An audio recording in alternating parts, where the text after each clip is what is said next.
Oke, balik lagi di Filosofi Film. Sebuah konten di mana kita akan membahas dan merekomendasikan sebuah film yang menurut kita bagus, dan di akhir konten kita akan melihat pelajaran apa sih yang bisa kita ambil dari film ini. Iya, karena belajar tuh bisa dari mana aja, termasuk dari film.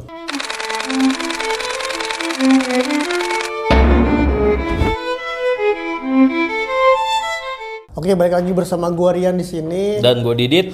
Dan kali ini kita akan bahas film yang udah 5 tahun yang lalu ya Bang ya, film ini. Kurang lebihnya. Berjudul Marriage Story. Iya, dari tahun 2019, disutradarai oleh Noah Baumbach dan dibintangi oleh Scarlett Johansson, Adam Driver, sama satu lagi Laura Dern. Laura Dern ya. Dan film ini juga masuk beberapa nominasi Oscar, Iya, 6 nominasi, dan memenangkan 1 nominasi Oscar, yaitu ini ya, Best Supporting Actress ya. Di sini dia masuk nominasi Best Picture, Ya.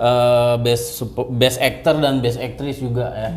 Dan Original Score juga Original Screenplay. Ya, Karena ceritanya emang bagus banget ini ya. Ya, Dan pastinya sangat relate ya buat banyak orang. Iya. Terutama yang sudah menikah. Betul Bang. Sesuai judulnya kan, ini cerita tentang pernikahan gitu. Betul, Bang. Dan sebelumnya kita bahas skornya dulu nih Bang. Oke. Di rating di Rotten Tomatoes tuh sampai 95%. Di Metascore-nya itu 94/100. Dan di IMDb itu 7,9. Iya, berarti ini udah nggak no debat lah ya. Dari kritikus, kalau gue tuh selalu lihat film, ya. Iya. Kalau gue pribadi, itu selalu yang gue lihat yang paling utama itu Metascore. Metascore ya. Karena kalau misalnya MDB-nya ya, MDB ini kan ratingnya itu dari penonton. Iya betul Bang. Itu kadang-kadang mix. Kadang kalau itu film itu populer, ratingnya tinggi ya. tapi belum tentu bagus. Karena selera gitu Iya, kan masing-masing beda, gitu. ya. Tapi kalau gue selama ini, kalau gue lihat Metascore bagus, biasanya gue suka. Oh iya betul Bang. Dia nyari sempurna soalnya di Metascore-nya ini ya. Iya. Nyari sempurna gitu. Nyari sempurna 94 gitu. Iya, dan film ini menceritakan tentang proses perceraian emang ya. Iya, sebuah proses perceraian dari sebuah pasangan ya, dari satu pasangan yang mengalami masalah dalam rumah tangganya dan mau bercerai, dan film ini menceritakan intrik dan konflik bagaimana satu pasangan dalam melewati proses perceraian. Betul Bang. Karena proses perceraian itu ya seperti kita tahu nggak mudah ya gitu. Iya betul Bang, walaupun gua belum pernah merasakan hal itu dan kita cuma tahu orang cerai-cerai aja. Tapi ternyata prosesnya di sini luar biasa Bang. Iya, digambarin gitu ya. Digambarkan kompleks banget lah. Iya, ada banyak banget hal yang ya itu tadi, walaupun kita belum bercerai, tapi karena kita mungkin sudah menikah ya, kita bisa kurang lebih ya sedikit banyak bisa dapat gambarannya betapa sulitnya perceraian itu. Betul Bang. Dan ada banyak hal yang di film ini tuh jadi bahan perenungan juga. Iya. Tentang pria dan wanita, bagaimana perbedaannya, bagaimana suatu pasangan itu menghadapi masalah, kadang-kadang sulit untuk mengkomunikasikan itu dengan baik gitu satu sama lain, dan itu seringkali menjadi masalah. Gitu. Dan di film ini pokoknya full menceritakan tentang proses perceraian mereka ya Bang ya. Antara si Adam Driver sebagai Charlie Barber ya, dan si Scarlett Johansson sebagai Nicole Barber. Dan di sini si lead aktornya si Adam Driver memerankan sebagai Charlie tadi, dia berprofesi sebagai sutradara teater ya. Sementara istrinya sebagai aktrisnya. Iya, Gitu. karena jadi, mereka pun bertemu di dunia teater ini. Dan di sini mau digambarin gini ya, film ini menggambarkan betapa itu kan orang yang bidangnya sama. Iya, betul. Satu pasangan yang bidangnya sama, passionnya sama, ada di dunia seni. Tapi itu tidak menjamin kalau mereka tuh hubungannya bakal langgeng ya. akan selalu baik-baik aja gitu. Betul, itu yang mau digambarkan oleh sutradara di sini gitu. Bahwa nggak selalu orang yang minatnya sama, kesukaannya sama, itu bisa dengan mudah gitu dalam melewati sebuah hubungan. Iya, tapi ini kayak sebagai simbolis juga sih Bang.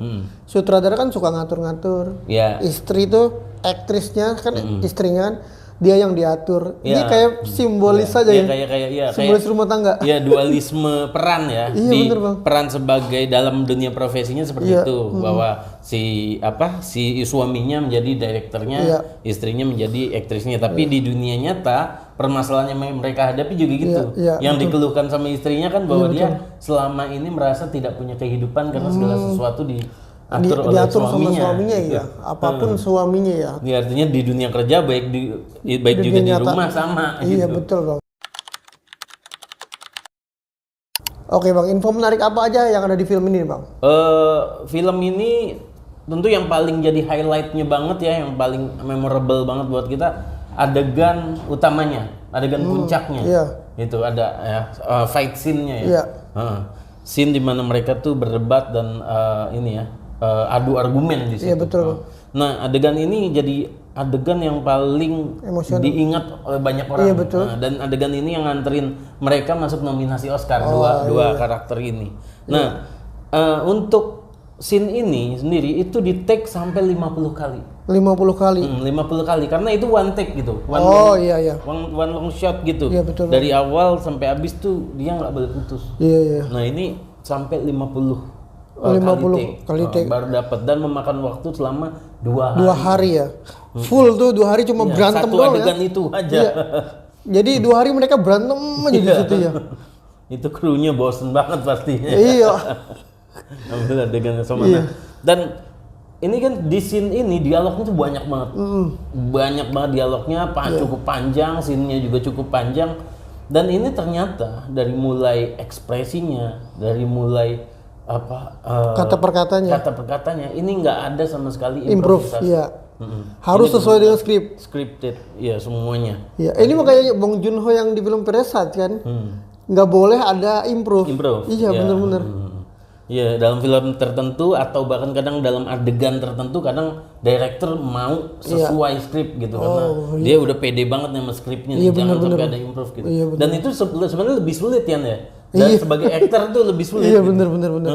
Karena kalau misalnya tidak ditekankan harus sesuai skrip, itu kalau ada salah-salah dikit ya nggak apa-apa lah gitu. Yang penting masih nyambung. Tapi kalau harus sama persis itu ngapalinnya gila. Iya, bener ya.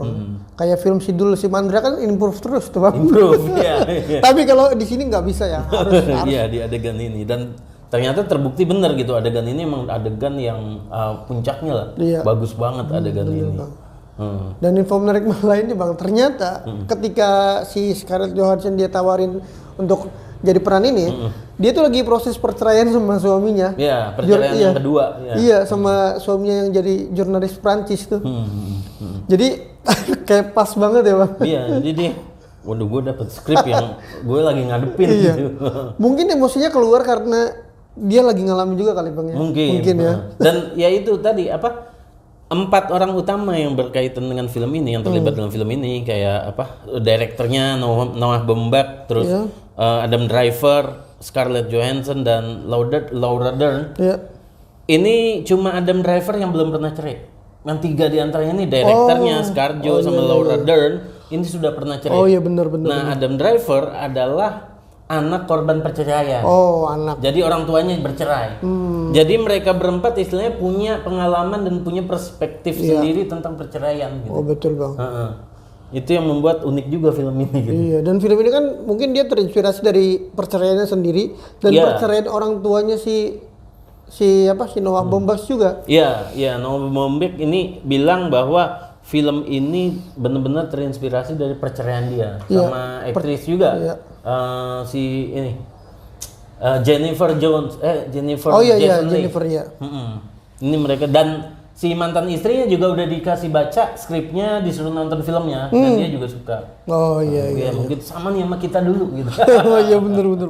Ya, walaupun dia bilang ini bener bukan yang gua alami secara detail gitu. Detail. Tapi dia karena udah observasi juga dengan perceraian lainnya termasuk perceraian orang tuanya. Iya.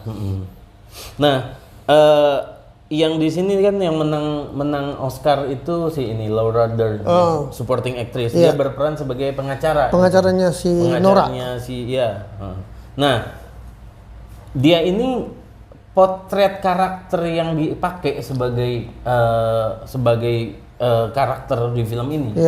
itu dia ngambil karakter pengacara asli namanya Laura Wasa. Oh. Pengacara perceraian yang lumayan terkenal lah gitu Oh di iya Amerika. iya. Dia ngambil karakternya dia tiru, dia amati, dia observasi, dia pakai di karakter di film ini gitu. Benar-benar. Dan adegan di mana si Laura Dern itu menangin konsultasi tentang perceraiannya itu syutingnya juga di kantornya si Laura Wasa ini. Oh, mungkin dia jadi konsultannya juga kali ya? Mungkin.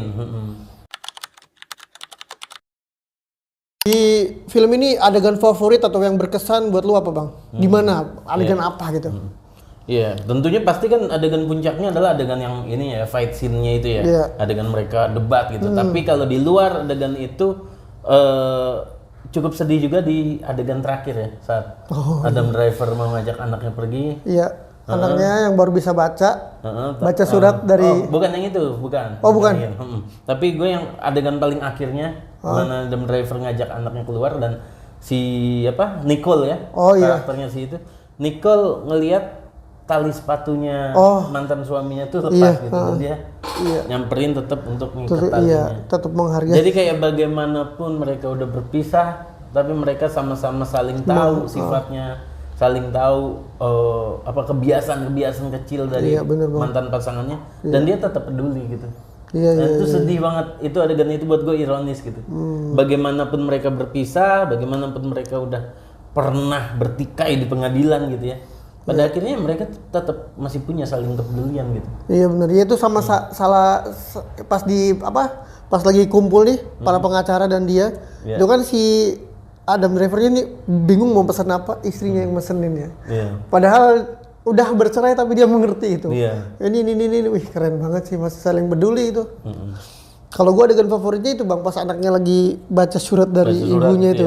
Yang di awal scene itu harusnya mereka baca kan, tapi nggak dibaca. Tapi si istrinya nggak mau itu dibacakan dan nggak mau membacakan. Tapi akhirnya anaknya menemukan tulisan itu ya. Dan kebetulan anaknya kan baru bisa baca, terus bapaknya kayak sambil ngajarin, terus sambil menitikkan air mata, itu sedih banget sih Bang. Scarjonya denger ngelihat tanpa sepengetahuan si suami. Iya itu bagus banget Bang. Aduh gua di situ nyentuh banget. Teriris-iris lah.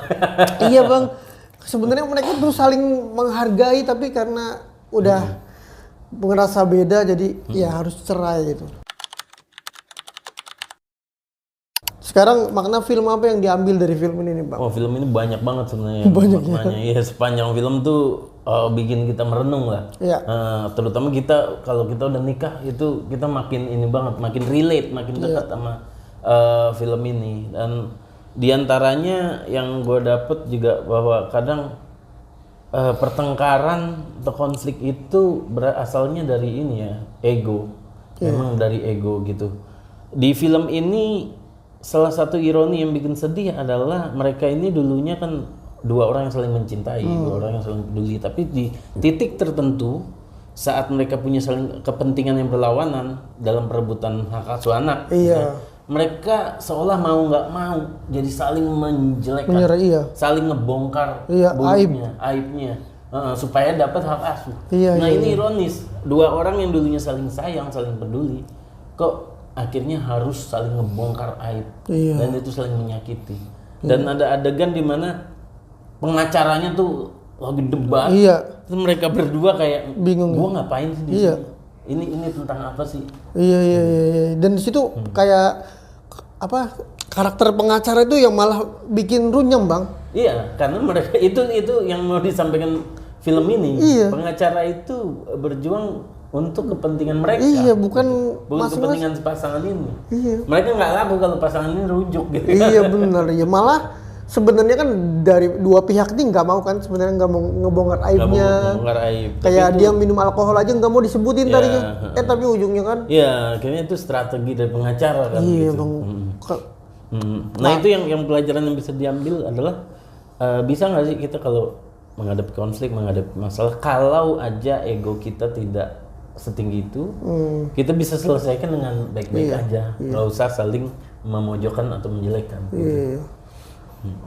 Kalau lu, Yan, pelajaran apa? Poin apa yang lu ambil dari? Menurut gua di sini poinnya adalah kan film ini kan tentang istri yang merasa tidak dihargai dengan keinginan suaminya yang selalu terdepan, nggak pernah nanyain sama istrinya. Ya menurut gue sih kalau sudah berumah tangga atau berhubungan tuh kita harus saling menanyakan kamu tuh maunya apa, entah dari pihak manapun ya Bang ya. Ya apalagi kadang kalau kita tumbuh di budaya yang patriarki ya, gitu. Di negara-negara yang memang sosok laki-laki itu leader, laki-laki itu adalah kepala gitu ya. Kadang-kadang kita suka miss bahwa oh ya udah gue leader misalnya cowok, ya gue melakukan apa aja tanpa harus nanyain dulu ke betul Bang. Bagaimana keinginan istri, bagaimana untuk dapat keputusan yang dua-duanya sama-sama jalan tengahnya gimana gitu.